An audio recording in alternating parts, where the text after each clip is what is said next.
Dragi moji, danas ću vam ispričati priču o jednoj dragoj gospođi koja kod mene dolazi već duže vrijeme. Ona mi je inspiracija za ovu priču. Gospođa se od djetinjstva brine o svojoj bolesnoj sestri. Brine se o svojoj obitelji, o suprugu, radi. Brine se o svekru i svekrvi. I toliko to dobro radi da je zaboravila na sebe i na svoje zdravlje. Iscrpila se. Ne može više.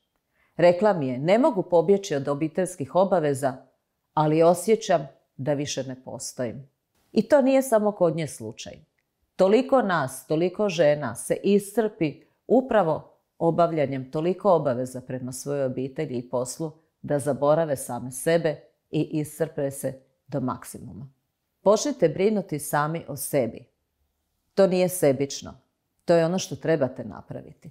Izdvojite 5 minuta vremena, pola sata vremena za nešto što vi volite, na nešto što ćete raditi samo za sebe, što će vas opustiti, što će vam dati dodatnu energiju. I kada se počnete brinuti o samoj sebi, onda ćete moći lakše brinuti i o svojoj obitelji i o svima onima kojima ste posvećeni. Ova gospođa koja me inspirirala za ovu priču je rekla da nema vremena.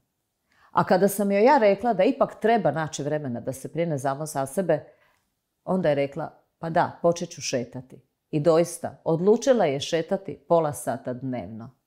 I na taj način se opustiti i početi brinuti sami o sebi. Počnite sa malim koracima i vidjet ćete kako ćete početi drugačije razmišljati o sebi. I pišite mi u komentarima što ste napravili za sebe.